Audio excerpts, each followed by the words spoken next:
बहुत बहुत स्वागत है आपका आपके अपने परिवार लर्निंग डे में। और दोस्तों, आपके साथ मैं हूं आपका दोस्त सौरभ ओझा। अगर आप पॉलिटेक्निक एंट्रेंस एग्जाम की तैयारी कर रहे हैं और आप सबसे बेस्ट प्लेटफॉर्म ढूंढ रहे हैं तैयारी के लिए और ट्रस्टेड आप चैनल ढूंढ रहे हैं तो लर्निंग डे है। तो दोस्तों, आज के इस वीडियो में हम पॉलिटेक्निक एंट्रेंस एग्जाम के फिजिक्स के जो आपका एक बहुत ही महत्वपूर्ण चैप्टर होता है प्रकाश का अपवर्तन, उस चैप्टर के कुछ महत्वपूर्ण कॉन्सेप्ट के बारे में बात करेंगे और साथ ही साथ कुछ न्यूमेरिकल भी हम लोग आज इस वीडियो में हम लोग सॉल्व करके देखने वाले हैं कि किस प्रकार के न्यूमेरिकल आपके प्रीवियस ईयर के पेपर में आए हुए हैं। तो ये प्रकाश के अपवर्तन से रिलेटेड हमारा दूसरा वीडियो है। पहला वीडियो आपको आप चैनल पर जाएंगे, वहाँ पर आपको मिल जाएगा। डेली आप लाइव क्लास जरूर ज्वाइन करिए। शाम को डेली आपके अपने परिवार लर्निंग डे पर एक अच्छी सी लाइव क्लास चलती है। उसके लिए आपको चैनल को सब्सक्राइब करना होगा, वीडियो को लाइक करना होगा। तो दोस्तों, आज का जो पहला टॉपिक है हमारा वह है क्रांतिक कोण क्या होता है। तो दोस्तों, क्रांतिक कोण की कंडीशन की अगर हम लोग बात करें तो जब प्रकाश की किरण किसी सघन माध्यम से विरल माध्यम में जाती है तो कंडीशन हम लोगों ने पढ़ रखा है कि वह प्रकाश की किरण आपका जो अभिलंब होता है, अभिलंब से सदियों दूर की तरफ हटती है। तो अगर हम यहाँ से मान लेते हैं एक प्रकाश की किरण आ रही है, पहले ये अभिलंब से कुछ इस प्रकार से, जैसा मैंने डॉटेड लाइन आपको दिखाया है, कुछ इस प्रकार से जा रही है।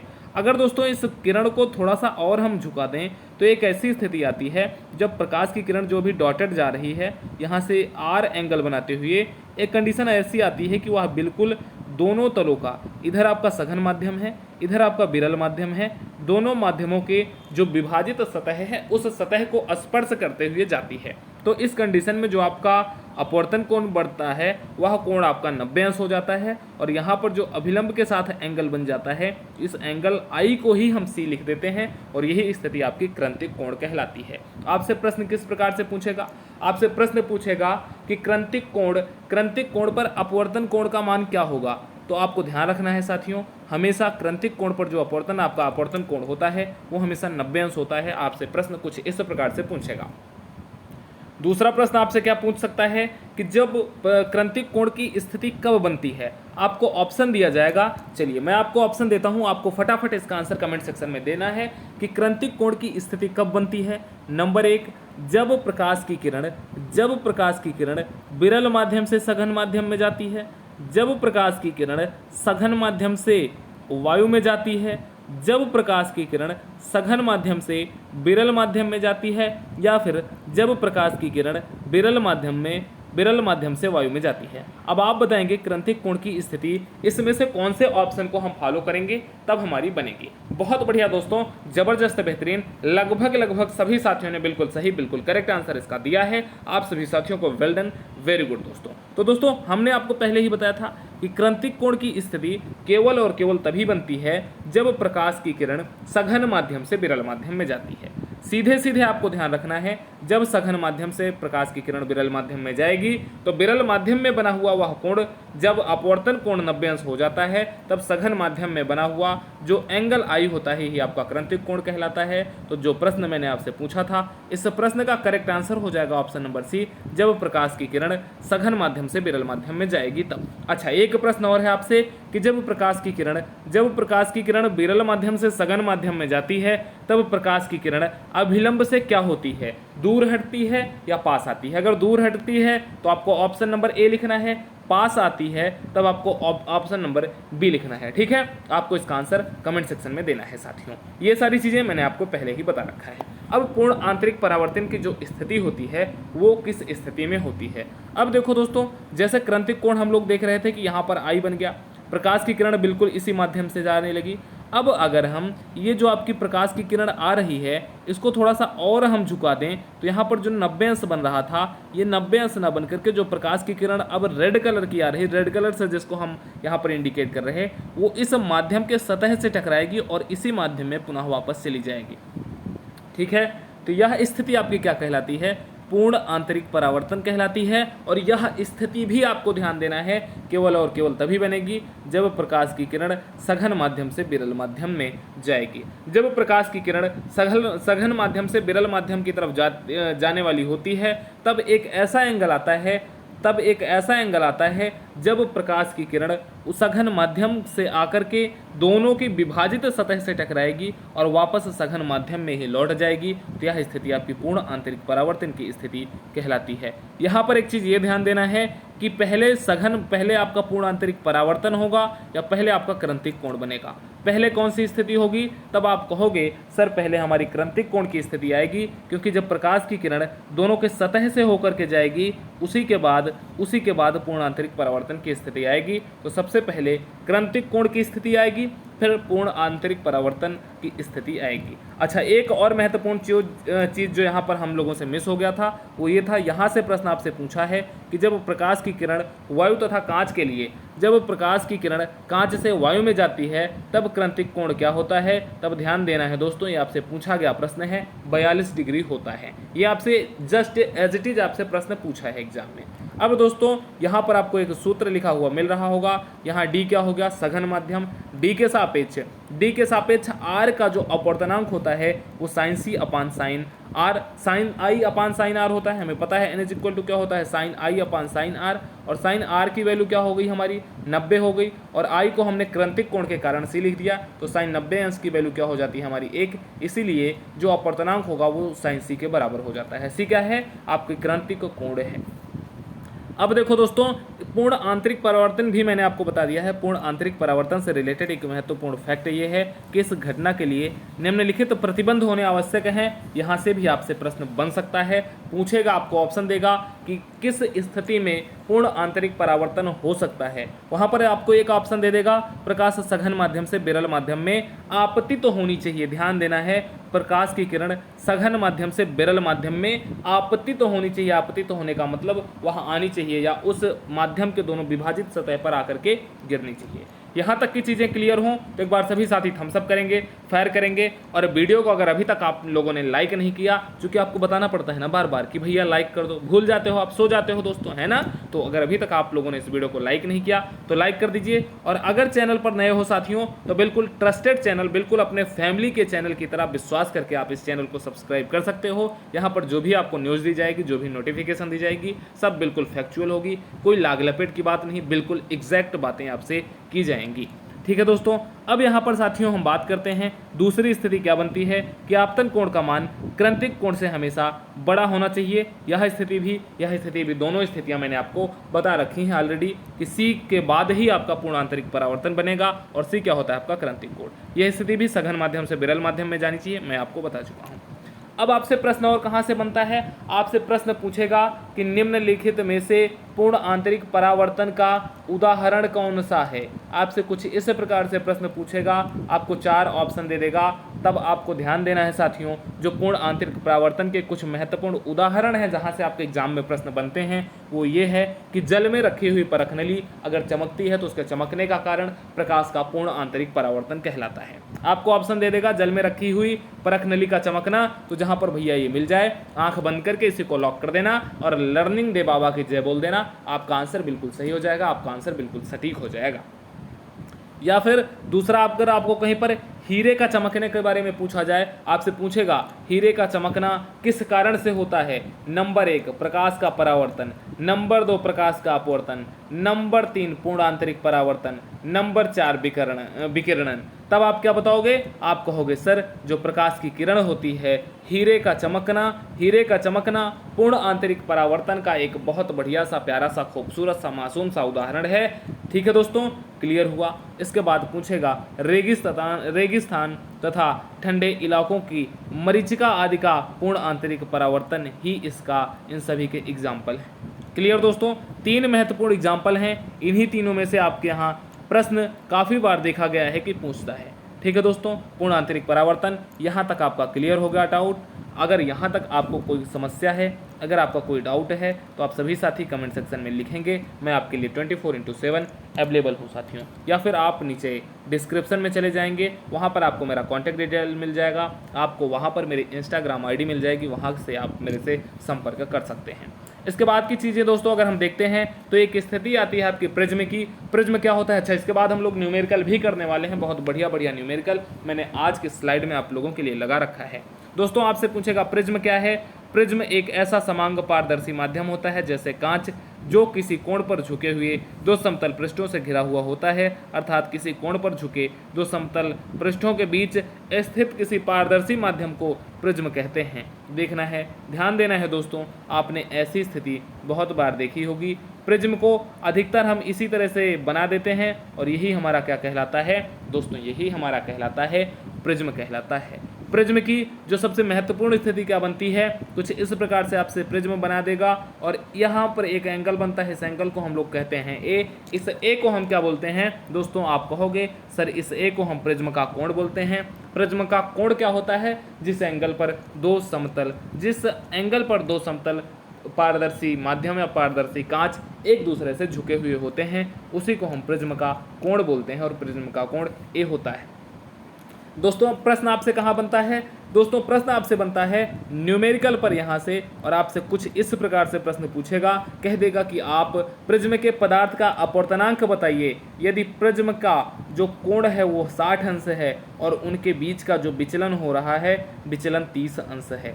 अगर विचलन आपको 60 दे रहा, अगर विचलन आपको 30 दे दिया, डेल्टा क्या हो गया, विचलन क्या हो गया, तरंगों के बीच का विचलन, और आपसे ए की वैल्यू, ए क्या है प्रिज्म का कोण, अगर 60 दे दिया, तब आपसे पूछेगा कि प्रिज्म के पदार्थ का अपवर्तनांक क्या होगा। तब आप दोस्तों इसको कैसे सॉल्व करोगे, समझेंगे साथियों, समझेंगे प्यारे लर्निंग डे के जाबाज शेर शेरनियों। यहाँ पर ए हमको कितना दे दिया, 60 डिग्री दे दिया। ए क्या है, अब आप कमेंट सेक्शन में फिर से मेरे को बताएंगे, ताकि आपको अगर जैसे आप एक बार कमेंट लिखेंगे ना तो आपको चीज़ें क्लियर हो जाएंगी अच्छे तरीके से। और आपको विचलन कितना दिया गया है, 30 डिग्री दिया गया है। सीधे सीधे साथियों इस पर आपको रख देना है, आपको यन की वैल्यू पूछ रहा है, रख देंगे सर हम, तो साइन 60 + 30 अपान क्या हो जाएगा, 60 + 30 अपान 2 हो जाएगा। अपान में साइन a/2 है, ए की वैल्यू 60/2। पेन का कलर कर लेते हैं यहाँ पर चेंज, ताकि आपको चीज़ें अच्छे तरीके से आइडेंटिफाई की जा सकें। अब साइन 60 और 30 90, 90 आप 2 कर दोगे क्या हो जाएगा, साइन 45। अपान है, अपान लगा दिया, साइन 60/2 को आप क्या लिख सकते हो, साइन 30 लिख सकते हो। सर हमने लिख दिया। सर आप कहोगे साइन 45 अंश की वैल्यू क्या होती है, बताना फटाफट दोस्तों। यहाँ पर मैं फिर से आपको बता देता हूँ, अगर आप भूल गए हैं तो ए जो होता है वो प्रिज्म का कोण होता है और डेल्टा यहाँ पर विचलन होता है। साइन 45 अंश की वैल्यू और साइन 30 अंश की वैल्यू आपको कमेंट सेक्शन में लिखना है, सभी के सभी साथियों को, जितने भी दोस्त इस वक्त लाइव जुड़े हुए हैं। बिल्कुल कतई आपको मार खाने वाला काम मत करना सभी दोस्त, फटाफट इसका आंसर दे दो कि साइन 45 अंश और साइन 30 अंश की वैल्यू क्या होती है। तो आप कहोगे सर साइन 45 अंश की वैल्यू तो हम लोगों ने 1/√2 पढ़ रखा है, और सर साइन 30 अंश की वैल्यू 1/2 पढ़ रखा है। ठीक है भैया, कोई दिक्कत समस्या परेशानी की बात नहीं है, यहाँ तक की चीज़ें क्लियर हुई। नीचे वाला ऊपर, बीच वाला बीच से, 2 का मल्टीप्लाई ऊपर हो गया 2 हो गया, √2 में 1 का मल्टीप्लाई हो गया √2 हो गया। जब अब इसको हम कट करेंगे साथियों, आइए हम इसको कट कर देते हैं। √2 से इस 2 को हम कैंसिल करेंगे, यहाँ पर आ जाएगा √2 और √2 की वैल्यू क्या होती है 1.414, और यही हो जाएगा आपका प्रिज्म के पदार्थ का अपवर्तनांक। आपसे बिल्कुल एग्जैक्ट इसी तरीके से प्रश्न आपके एग्जाम में पूछेगा, या यहाँ पर ये हो सकता है आपको यन की वैल्यू दे देगा, ए की वैल्यू आपसे पूछ सकता है, यन और डेल्टा की वैल्यू दे देगा, आपसे ए की वैल्यू पूछ सकता है, या फिर आपको डेल्टा और एन की वैल्यू दे करके आपसे ए की वैल्यू पूछ सकता है, या फिर एन और ए की वैल्यू दे करके आपसे विचलन पूछ सकता है, आपसे डेल्टा पूछ सकता है। बिल्कुल एग्जैक्ट इसी तरीके का प्रश्न आपके एग्जाम में बनने वाला है। बिल्कुल तसल्ली के साथ, धैर्य के साथ सभी के सभी साथी, सभी के सभी दोस्त इसको समझेंगे और इसको देखेंगे। चलिए एक प्रश्न मैं आपके लिए होमवर्क यहाँ पर दिए देता हूँ, आपको ज्ञात करना है अगर प्रिज्म का कोण क्या है, अगर प्रिज्म का कोण 60 डिग्री है और अल्पतम विचलन डेल्टा यम क्या हो जाता है आपका, मिनिमम विचलन आपका हो जाता है, ये कितना है 38 डिग्री है, तब आपको n का मान ज्ञात करना है साथियों। n की वैल्यू आपको बतानी है। a का मान आपको दे दिया 60, डेल्टा यम का मान आपको 38 डिग्री दे दिया। आपको प्रिज्म के पदार्थ का अपवर्तनांक ज्ञात करना है, आपका यह होमवर्क का प्रश्न है। इसके लिए एक वैल्यू मैं आपको दे देता हूँ, यहाँ पर साइन 49 अंश का यूज होगा और साइन 49 अंश की वैल्यू आपको 0.75 दिया गया है। ये वैल्यू मैंने आपकी हेल्प के लिए ये दे दिया है। अगर ध्यान देना, अगर एग्जाम में ऐसा कोई प्रश्न आएगा जिसकी वैल्यू आपको नहीं याद होती है, जैसे मतलब 30, 45, 60, 90, इन सब के अलावा कोई वैल्यू आती है जैसे 49 आएगा, तो इन सब की वैल्यू आपको एक ब्रैकेट में लिख करके बाकायदा देगा। तो दोस्तों यहाँ पर आपको यन की वैल्यू ज्ञात करना है और एन की वैल्यू ज्ञात करके आपको IMSAURABHOJHA1 इस इंस्टाग्राम या फिर टेलीग्राम आईडी पर, मेरी दोनों आईडी सेम है, या फिर आप 4783 इस नंबर पर भी आप व्हाट्सएप पर इस प्रश्न को सॉल्व करके भेज सकते हैं। साथियों, अगर अभी तक आपने टेलीग्राम ग्रुप नहीं ज्वाइन किया है तो फटाक से ज्वाइन कर लो, क्योंकि वहीं पर आपको ये PDF मिलने वाली है बिना किसी कॉस्ट के। जबरदस्त तैयारी केवल और केवल लर्निंग डे पर ही होने वाली है। तो दोस्तों, उम्मीद है आप लोगों ने इसका स्क्रीनशॉट ले लिया होगा, जो क्वेश्चन जो ID मैंने आपको दिया है। तो आइए बढ़ते हैं अगले टॉपिक की तरफ, और आगे के टॉपिक को हम लोग समझने वाले हैं कि आगे का टॉपिक आपके लिए क्या है और आगे का टॉपिक आपके लिए कितना ज़्यादा महत्वपूर्ण है। ठीक है दोस्तों, क्लियर? यहाँ तक कोई दिक्कत, समस्या, परेशानी किसी को तो एक बार बताएंगे। यहाँ तक की चीज़ें बिल्कुल क्लियर हो गई हों तो एक बार सभी साथी थम्सअप कर देंगे। एक बार सभी साथी थम्सअप करके LD बोलें तो लर्निंग डे OP लिख देंगे। बिल्कुल कतई मज़ा आ जाएगा, बिल्कुल कतई ज़बरदस्त लग जाएगा, है ना जी। बहुत बढ़िया दोस्तों, बहुत बढ़िया। लर्निंग डे के प्यारे जाबाज शेर से रंगियों, मैंने आपको एक बढ़िया सा न्यूमेरिकल करवाया है और एक बढ़िया सा न्यूमेरिकल मैंने आपको होमवर्क भी दिया है, जिससे रिलेटेड आपसे प्रश्न पूछता है मैक्सिमम टाइम। अब प्रकाश का विक्षेपण के बारे में हम लोग थोड़ा सा डिस्कस करेंगे। ठीक है दोस्तों, क्लास अभी तक कैसी आपको क्लास लग रही ये बताएंगे आप सभी साथी। लाइक नहीं किया तो लाइक कर लो, नए हो सब्सक्राइब नहीं किया तो चैनल को सब्सक्राइब कर लो। वर्ण प्रकाश का विक्षेपण, इस टॉपिक के अबाउट अब हम लोग बात करने वाले हैं। दोस्तों, आपसे क्या कह रहा किसी पारदर्शी माध्यम के गुजरने पर श्वेत प्रकाश के, ध्यान देना है क्या, श्वेत प्रकाश के अपने अवयव रंगों में विभक्त हो जाने की प्रक्रिया को वर्ण विक्षेपण कहते हैं। वर्ण विक्षेपण क्या कहलाता है, आपसे प्रश्न पूछ सकता है। वर्ण विक्षेपण क्या होता है? श्वेत प्रकाश की किरण को, ध्यान दो, वर्ण विक्षेपण क्या है? श्वेत प्रकाश की किरण को किसी पारदर्शी माध्यम से गुजारने पर अपने अवयव रंगों में विभक्त हो जाने की प्रक्रिया ही या विभक्त हो जाने की क्रिया ही वर्ण विक्षेपण कहलाती है। ठीक है दोस्तों, यहाँ तक की चीज़ें क्लियर। अब बात आपसे आएगी, अब आपसे प्रश्न पूछ सकता है कि दोस्तों जो वर्ण विक्षेपण होता है, वर्ण विक्षेपण में जो श्वेत प्रकाश होता है, यह अपने अवयव रंगों में किस कारण से विभक्त हो जाता है? तो एक बहुत महत्वपूर्ण कॉन्सेप्ट आपका आता है तरंग दैर्घ्य। तरंग दैर्घ्य को सभी साथी ध्यान दे लेंगे। इस पर रिलेटेड भी प्रश्न आपसे पूछेगा। किस प्रकार का प्रश्न पूछेगा, कौन से प्रकाश की तरंग दैर्घ्य कितनी होती है, किसकी ज़्यादा किसकी कम, ये सारी की सारी चीज़ें मैं आपको आगे बताने वाला हूँ। बस आपको तसल्ली के साथ, धैर्य के साथ वीडियो में बने रहना है। दोस्तों को शेयर कर दो, लाइक, सब्सक्राइब और कमेंट सेक्शन बिल्कुल एक्टिव रखो। ठीक है दोस्तों, तो प्रकाश का जो वर्ण विक्षेपण होता है अपने अवयव रंगों में तरंग दैर्घ्य की विभिन्नता के कारण टूटता है। अगर दोस्तों जैसे आप हो, मान लिया ये आप हो, ठीक है, और ये आपका क्या है, ब्रदर है, दोनों हो तो भाई हो, लेकिन बिल्कुल सेम नहीं हो। पता लगा आपका कद जो है, आपकी लंबाई जो है ज़्यादा होगी, आपके भाई की लंबाई कम हो सकती है, या आप गोरे हो सकते हो, आपका भाई काला हो सकता है। ना जी ना, मैं तो कतई विश्वास नहीं कर सकता कि आप गोरे हो सकते हो, आप काले हो। ठीक है, हाँ, आप काले हो। और आपका भैया क्या हो सकता है, आपका भैया बहुत बढ़िया होगा, आपका भैया गोरा हो सकता है। ठीक है दोस्तों, तो बिल्कुल सेम तो नहीं हो रहे, बिल्कुल उसी प्रकार से साथियों, जैसे प्रकाश है तो प्रकाश के भी बहुत सारे भैया हैं और इनके भी बहुत सारे जो भाई बहन हैं वो बिल्कुल सेम नहीं होंगे और उनमें विभिन्नता तरंग दैर्घ्य के कारण आती है। ठीक है दोस्तों। अब दोस्तों यहाँ पर एक चीज़ आपको ध्यान देना है कि जब श्वेत प्रकाश की किरण को, अब यहाँ पर एक चीज़, बहुत बढ़िया चीज़ मैं आपको बताने वाला हूँ साथियों। जब श्वेत प्रकाश की किरण को प्रिज्म से गुजारते हैं, तब प्रिज्म से निकलने पर, जब प्रिज्म से निकलेगा तो जो श्वेत प्रकाश होता है वो कितने रंगों में विभाजित हो जाता है? तो आप कहोगे सर श्वेत प्रकाश 7 रंगों में विभाजित हो जाता है। प्रश्न आपसे यहाँ पर बना हुआ है, प्रीवियस ईयर का आप अगर सॉल्व करने बैठोगे तो आपसे पूछता है कि श्वेत प्रकाश को प्रिज्म से गुजारने पर यह कितने रंगों में विभाजित होता है? तब आप कहोगे सर कि यह 7 रंगों में विभाजित होता है। कौन कौन सा रंग होता है? एक सूत्र यहीं पर आप याद कर लो, विविग्योर, BIBGYOR। आपसे प्रश्न यहाँ से भी बना है, कि विविग्योर में आपसे क्रम पूछ लेगा। ठीक है, आपको विविग्योर ध्यान दे लेना है। अब विविग्योर है क्या? जैसे बी से क्या होता है, बी से आपका क्या होता है, वायलेट होता है, वायलेट बोले तो बैगनी होता है, जो बैगन वाला कलर होता है ना वही होता है बैगनी। आई से क्या होता है, इंडिगो होता है, इंडिगो मतलब आसमानी। बी से क्या होता है, ब्लू आपका होता है। जी से क्या होता है आपका, ग्रीन होता है। वाई से क्या होता है आपका, येलो। और ओ से आपका ऑरेंज। और आर से आपका क्या हो जाता है, रेड। ये क्रम भी आपको ध्यान देना है, BIBGYOR। बी सबसे पहले, आर सबसे लास्ट में। अब जैसे यही आपके सामने एक प्रिज्म हो गया, इस प्रिज्म का कोण हमने मान लिया ए हो गया, यहाँ पर एक श्वेत प्रकाश की किरण आई। क्लियर दोस्तों यहाँ तक कोई डाउट हो तो एक बार देखो, डाउट अगर आपको कोई होता है तो आप निसंकोच कमेंट सेक्शन में पूछ लिया करो, मैं आपके लिए अवेलेबल हूँ, मैंने आपको पहले बता रखा है।